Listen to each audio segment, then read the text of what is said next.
আসসালামু আলাইকুম আমার সম্মানিত ভালোবাসার মানুষগণ ভাই বন্ধু নাফুরা আমি অনলাইন থেকে একটা পার্সেল আনাইছি। এই দেখেন পার্সেলটা আমরা জুবাইদা আফা জুবাইদা ইলিয়াস ওনার আইডির নাম, ওনার কাছ থেকে উনি বিভিন্ন ধরনের বিজনেস করে দেখলাম। উনি কাঠি ঘি বিক্রি করে, উনি কাঠি মধু বিক্রি করে, উনি কাঠি মশলা বিক্রি করে, উনি কাঠি সরিষার তেল বিক্রি করেন, উনি মহিলাদের আপনার 3 পিস বিক্রি করেন, উনি পুরুষের পাঞ্জাবি বিক্রি করেন।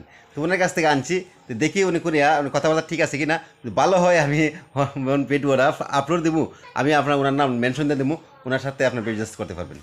যাই হোক আমি কুলিয়া দেখাইতেছি, খুলতেছি। আমার তো আর লুক নাহাই যে আমার ভিডিওটা করে আপনার দেখাইব। তো মার্শাল্লাহ, তো দেখলাম ঠিক আছে। ওনার ঘি এই দেখেন আপ কেজি করে আপনার 2 প্রকারের আপনার 1 কেজি ঘি পেলাম, সাথে একটা বোনাস দিয়েছে আপা। হ্যাঁ মার্শাল্লাহ, এটা মনে হয় আমার ছোটো বাচ্চাদেরকে বোনাস দিয়েছেন। যাই হোক ওনার সাথে আপনারা ওনার আইডির সাথে আপনার অ্যাডজাস্ট হয়ে যাবেন গা, বন্ধুত্ব হয়ে যাবেন গা, ফ্রেন্ডশিপ হয়ে যাবেন গা। ওনার সাথে আপনার সুলভ মূল্যে ভালো ভালো খাটিয়ে জিনিসগুলো পাইবেন। আল্লাহ হাফেজ।